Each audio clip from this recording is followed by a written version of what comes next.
Hey everybody, this is Dan. April 13th, 2012.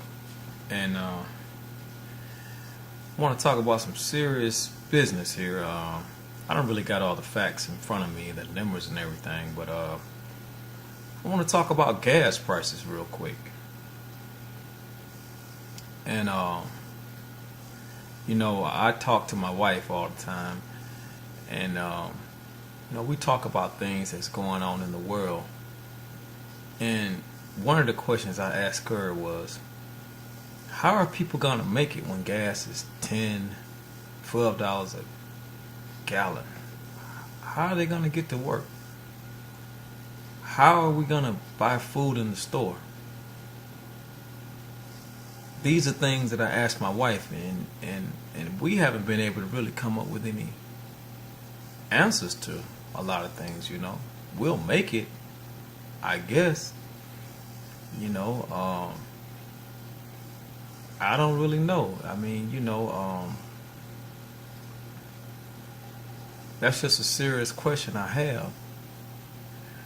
Things are not looking too good.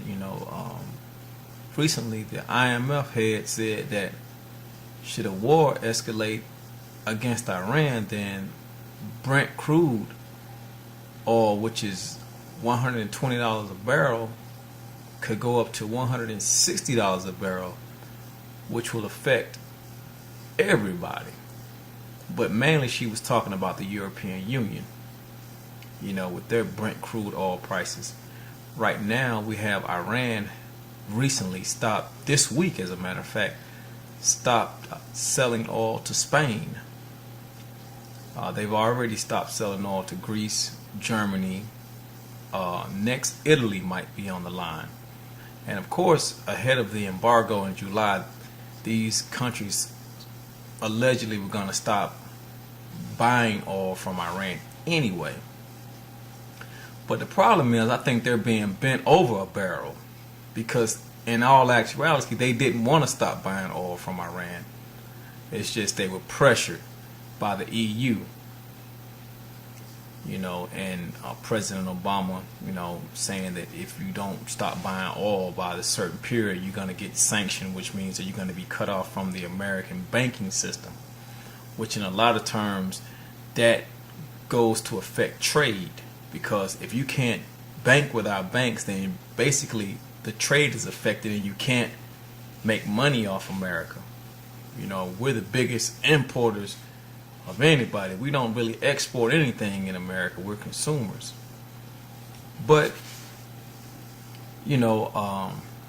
this all goes down to, what is it for? We know that Benjamin Netanyahu is saying that Iran is an existential threat to the survival of Israel. And that's his opinion. Nobody really agrees with him except the people that are with him in the Knesset. All the military leaders disagree with that assessment. All the intelligence people disagree with that assessment, on both sides of the water, in Israel and America.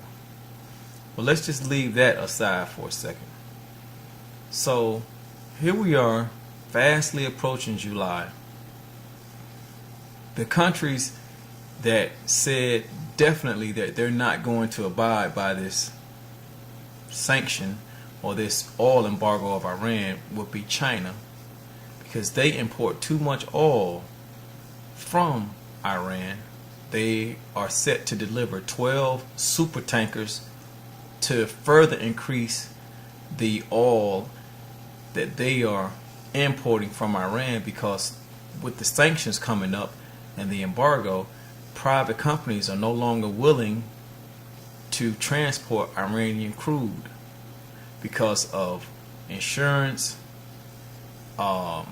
Companies are pulling out, which means that the cargo is uninsured, and in that part of the world they have pirates and all of that stuff. But China and India are not going to stop importing oil from Iran. So What happens when in July, when Obama's supposed deadline comes and he says, well, we're going to sanction China. We're going to cut them off from the United States banking system.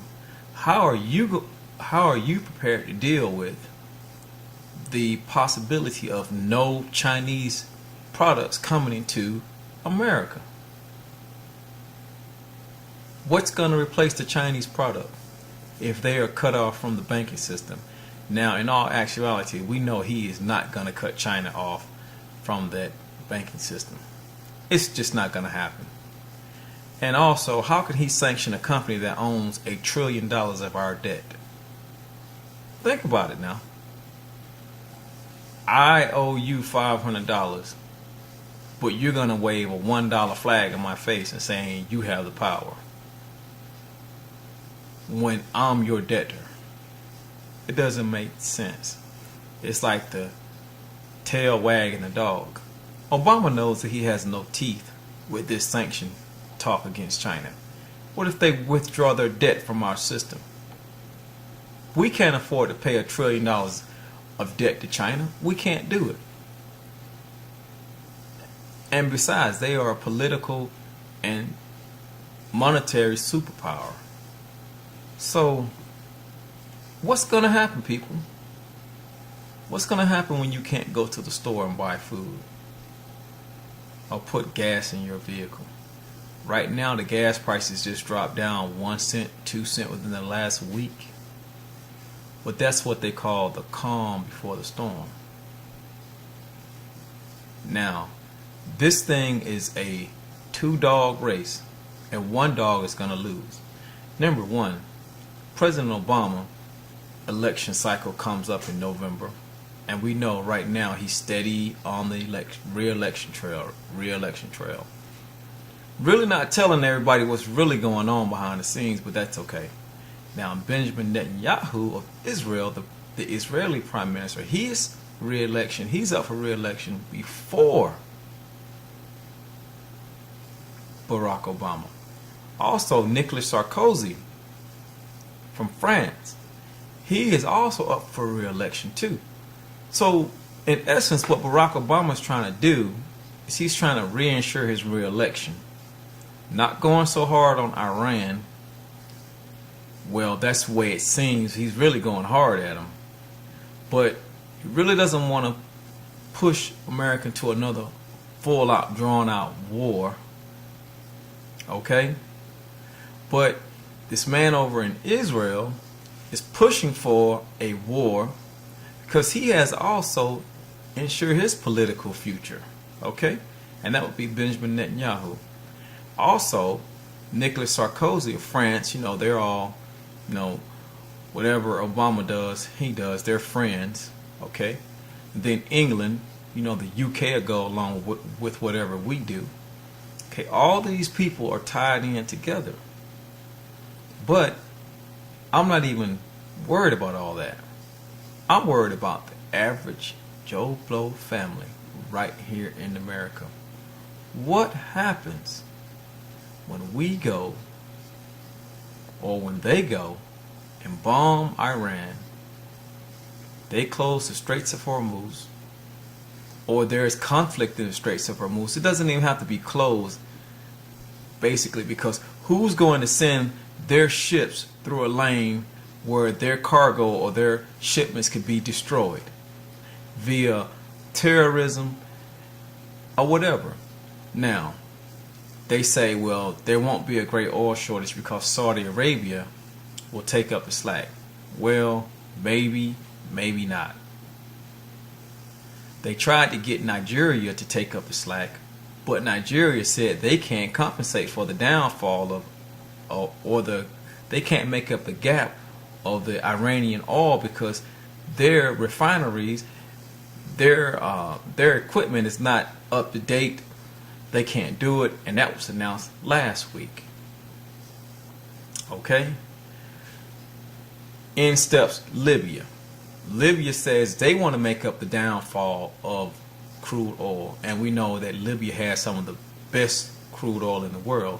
It's the sweet crude oil. That's the highest grade. Takes less refining to get that oil ready to go. But right up under that grade is the Iranian grade. That's also sweet crude oil. Very good oil. The oil in Saudi Arabia is thick oil. It's really bottom tier oil. They just have a lot of it. But there again, are we ready to pay $8, $9, $10 a gallon at the pump? Now think about it. Over in Europe, they already pay $7 and $8 a gallon. Over there, it's liters though. They already pay that much. Are we ready to do it right here? That's just my fundamental question.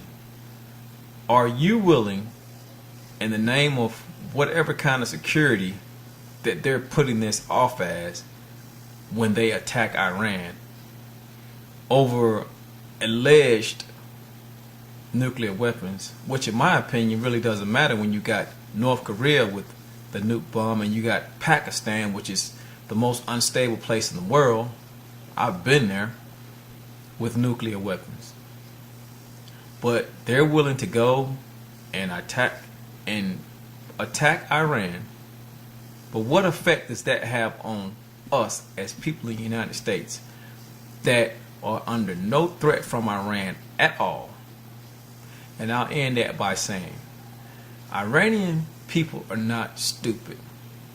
And I've never seen a terrorist with his baby on his back when he's blowing himself up. They do not want to lose their families. So no one's going to launch a nuclear bomb over to Israel when Israel has 300 or 400 bombs and can blow every major city in Europe up and Iran. So let's be real, people. Are you ready for $8 to $10 a gallon at the pump?